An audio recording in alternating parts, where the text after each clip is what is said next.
Welcome into the Husker247 Podcast. I'm Mike Schaefer, joined by Michael Bruntz here on Carter Nelson Decision Day.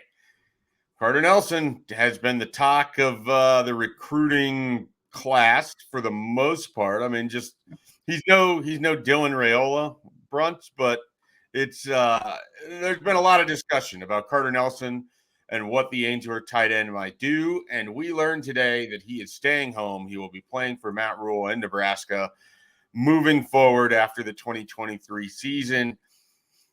Probably not a big surprise given sort of where we're at now here in the week, but this might have been a surprise about a week ago, last Wednesday, if I told you Carter Nelson is going to end up in Nebraska's 2024 class. What are your thoughts? Yeah, it's well, certainly nationally, I think it would be a surprise. I think when things middle of last week, and credit to you for kind of being out in front of that, I think on the last podcast we did. Saying I should have put in a crystal ball, and then I didn't put in the crystal ball. Yeah, and then I had you at least acknowledged it. Morning. It's a public acknowledgement. That's good enough for me. Right, it's like a verbal commitment. So I think, yeah, nationally, I think it would be a huge surprise. I think it is still a little bit of a huge surprise. I mean, when you consider where he visited to, the defending national champions, where he made multiple visits at Georgia.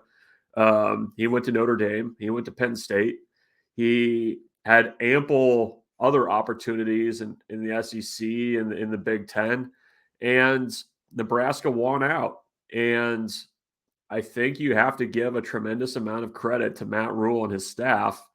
And I think for some of the recruits in Nebraska's 2024 recruiting class for making this happen. I mean, this is when you start digging into recruiting rankings and where he falls all time in terms of ranking and commitment. I mean, this is the top, I think, 7 all-time commitment for Nebraska in terms of ranking. So this is a big deal. And, I think I wouldn't call it an upset, but I definitely think this is the kind of elbows out recruiting battle that Nebraska has not really engaged in much in this class. And they came out on top for somebody who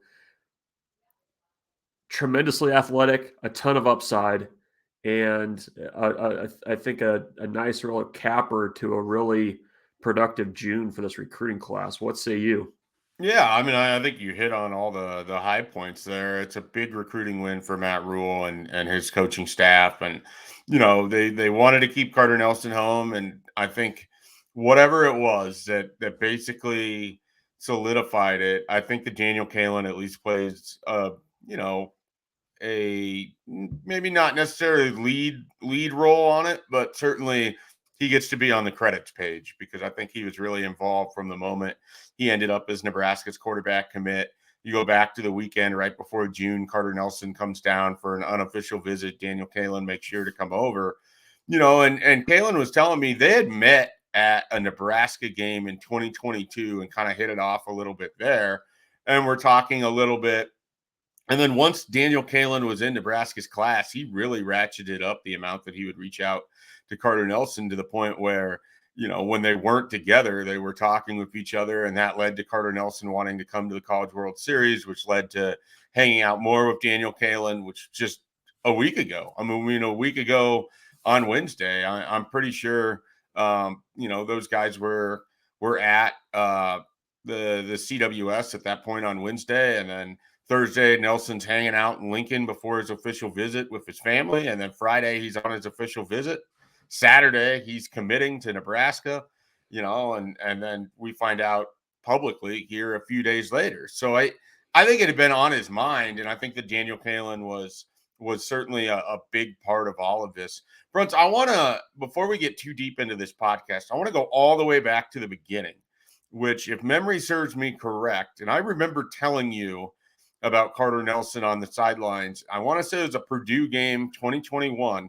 Trent Mossbrucker, who is part of Nebraska's recruiting staff, kind of sidles over to me before the Purdue game, and he kind of does one of those where you just sort of nod your head a little bit at somebody, and he's pointing out at this gangly tall kid, and he's like, "Hey, you know who that is?" And I did not, because I did not. And he's like, "That's Carter Nelson." I was like, "Okay." He's 8-man football player. He's going to be the best player in the state. You watch. And here we are. So there's this idea that Carter Nelson sort of just appeared out of nowhere, but Nebraska's previous staff was on him from the day he basically won the set the Class C record as a freshman in the high jump, and they were immediately enamored because of his dad's size as to what he could be.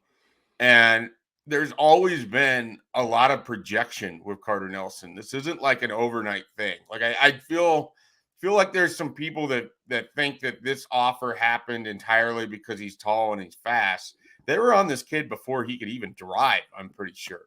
So, I mean, this is a recruitment, it's taken two different staffs and it's had a lot of different twists and turns. But I really want to reiterate, this is not some guy that appeared out of nowhere.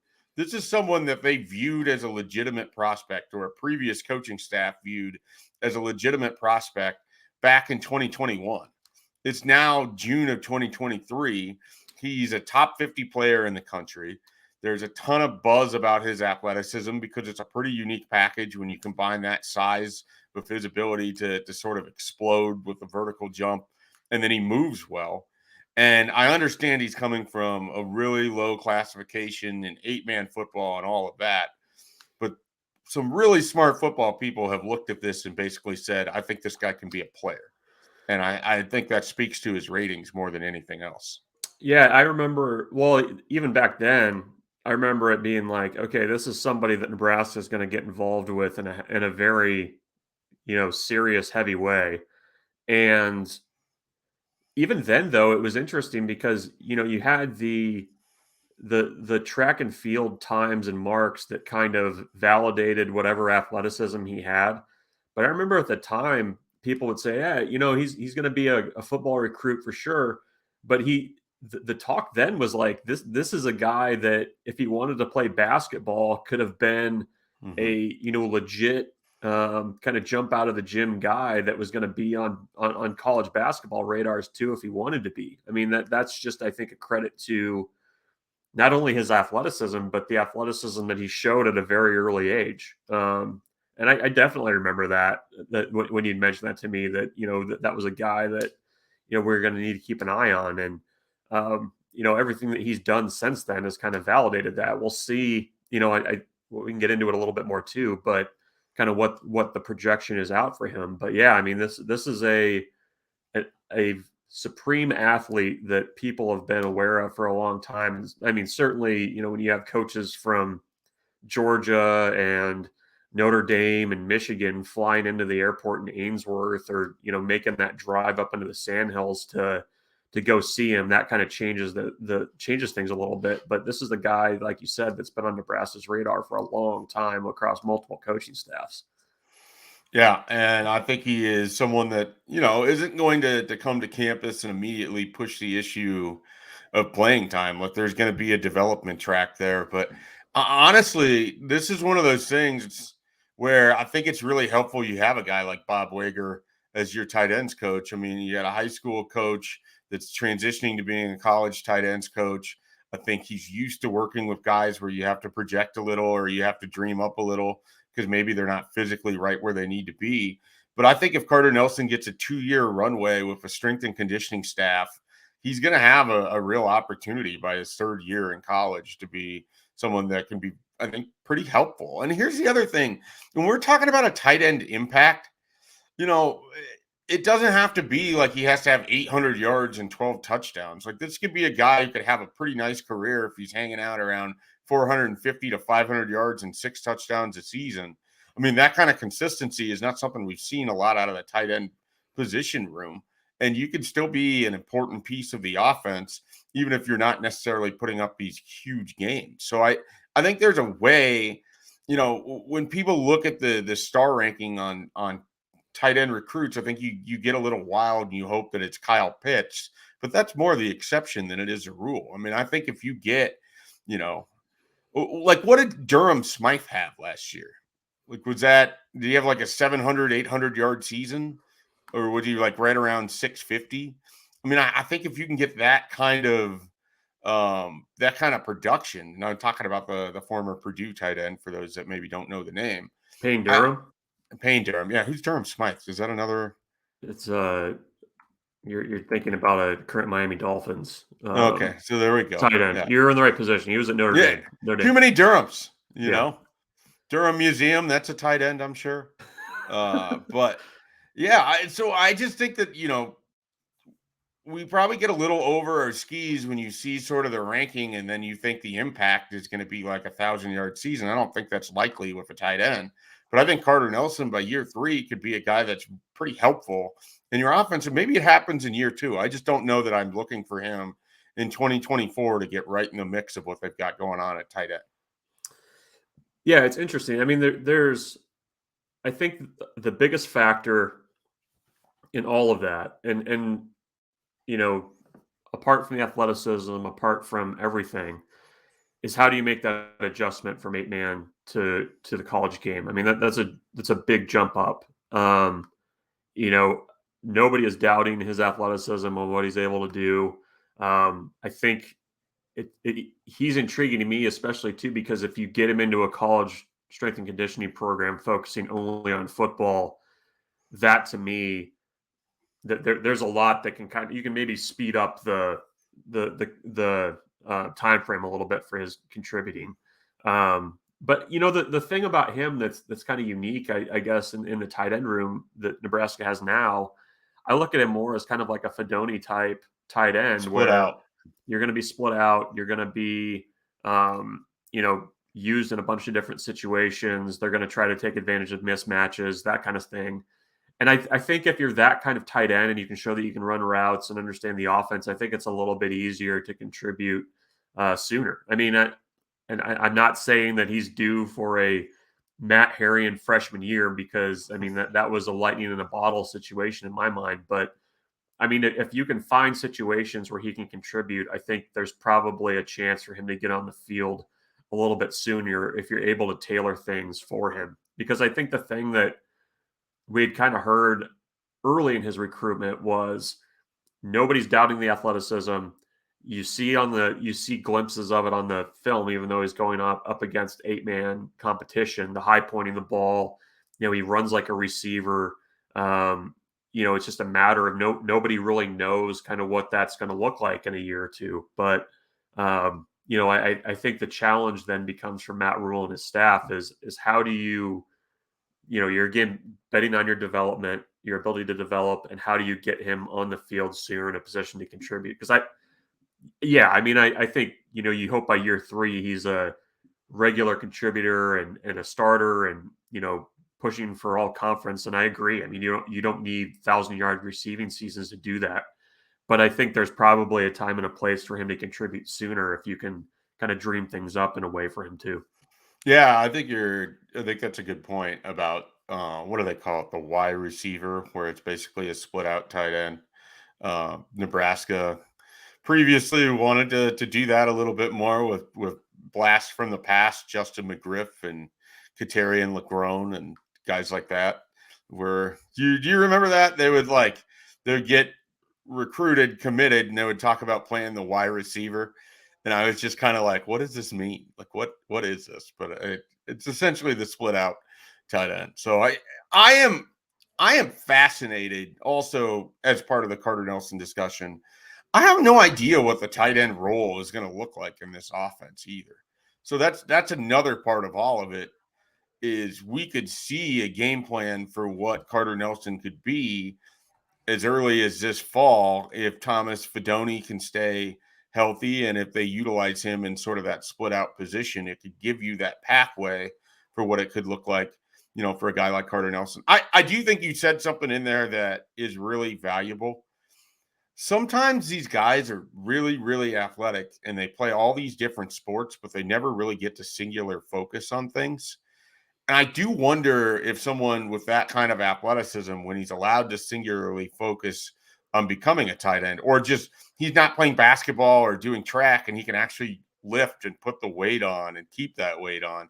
Because that's a big part of the Carter Nelson thing too. You gotta keep some weight on to play tight end.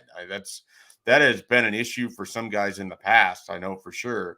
So I I think that'll be really sort of interesting. The idea of just being able to focus on one position, see how that plays out. Last thing for you here, Bruntz. What is going on in the state of Nebraska with tight ends? You got 4 potential Power 5 tight ends in this class alone. Carter Nelson's committed to Nebraska. Eric Ingerson's committed to Pitt. Michael Burt just committed to Iowa. And Tanner Hollinger has an offer from Illinois. And this isn't anything new. I've joked, threatened even, that I was going to write some sort of definitive story about how Nebraska is a land of tight ends. I think if you go back to the class of 2016, starting with Noah Fant, there's a Power 5 tight end almost every single year from the state of Nebraska. If not a Power 5 guy, there's certainly been a group of 5 tight end and sometimes multiple Power 5 guys. So what is it with this tight end position? Or are we just simply talking, there's a lot of that 6'4", 6'5", I'm a power forward in basketball, but that's not going to translate in college basketball body types out there that are now just being utilized more in this tight end role? Yeah, we're in a little bit of a Nebraska tight end renaissance right now. And it's funny too. I mean, you look ahead to future classes. I mean, and you go to these like Warren Academy events, and we're already hearing about the 27s and the 28s. Right, like you've got guys who are like in the class of 26 who are who already look like 6'4", 220-pound guys that could go in and you're projecting out 2 years. Like what the heck is going on? I mean, Chase Lofton at Elkhorn North got an offer everywhere he camped this year, so he's kind of next up, I think. But yeah, I mean that's a position that for whatever reason there's a lot of that body type in Nebraska. It's like everybody that was a fullback suddenly grew 2 more inches and got a little bit more athletic and could run routes a little bit better. I don't know what's going on, but yeah, I mean it's interesting and kind of Nebraska. It's like you can kind of have your pick of guys almost if you have the room for them, which I guess is a good problem to have. But Carter Nelson's kind of the top of the heap there. And we're going to continue to be talking about guys in the 25 and 26 classes that are going to get Power 5 offers out of Nebraska. And that's a good sign. I mean, if you're Matt Rule and you're looking to run more of a pro style offense, you want to use play action, you want to use multiple tight ends, which I think that might also be another avenue to get Nelson on the field earlier, is if you have the 2 and 3 tight end sets, you've got the guys to do it in state. So that's something I think kind of bears watching. I do have one more in-state question for you to finish on. You good? I'm good. Obviously the narrative the last few years has been about Nebraska's struggles to recruit in-state. Carter Nelson is certainly kind of a recruitment all his own, but what do you make right now of the staff's ability to recruit in-state, to close in-state, but also do you see it as something that there's going to be, this isn't just going to be a 1-year transitional thing? Because it seems like in the past, you've kind of had that kind of rush of in-state fervor and then it's died off. What do you make of kind of where things sit at the end of June in 2023 about Matt Rule and his ability to recruit in the state? Yeah, I think he made a statement between getting Isaiah McMorris and Davon Hall, and now you have Carter Nelson. You already landed Daniel Kalin and Ashton Murphy, Donovan Jones. So that's 6 names right there, with Caleb Benning and Caleb Pyfrom still at large. So I think he made a statement that Nebraska is going to try to collect the best talent they can in the state.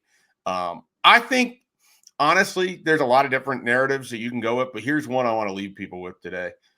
I think Donovan Jones represents why players in the state of Nebraska should be excited about Matt Rule, excited about this staff. Donovan Jones went to Friday Night Lights. Donovan Jones had a little bit of advanced hype from people that knew him, that reached out to Rule, and they're like, hey, put an eye on this kid when he's there. And they did. And to give Rule's staff some real credit, they listened to some outside people. They put an eye specifically on Donovan Jones on Friday Night Lights, and they decided he was offer worthy. And so did Wyoming, who is the only other, FBS school at that camp. And I think that says a ton about what can happen for in-state kids. Like, we talked all the time about how there's different misses and how, this staff didn't do this and that staff didn't do that. Well, guess what? This staff is more than willing to offer a kid based on him showing up at camp and balling out. And so if you want an offer and you're in the state of Nebraska, get your butt to camp and go prove it. Because if you can go prove it, they've already shown they're willing to do this. And so if you're a 25 and you're a 26 and you're a 27 and you didn't go to Nebraska's camp because you didn't think that it was worth your time, you did yourself a real disservice. And I think that kids going forward, this should be a thing pushed by the high school coaches, by the trainers, by the 7-on-7 people. Get to a Nebraska camp. Give yourself that opportunity to get an offer. If you think you're good enough and you have at least, some track times or something else to show for it, they're going to pay attention to you. And if you're good enough in that camp, they're going to offer you. And it's not like one of those, here's an offer so you can go show it around and try to get something else out of it. It's here's an offer. And if you want to come to Nebraska, think about it, but don't think too long because we're going to keep moving this thing along. And I think that's great for the kids in the state because there's no longer that barrier.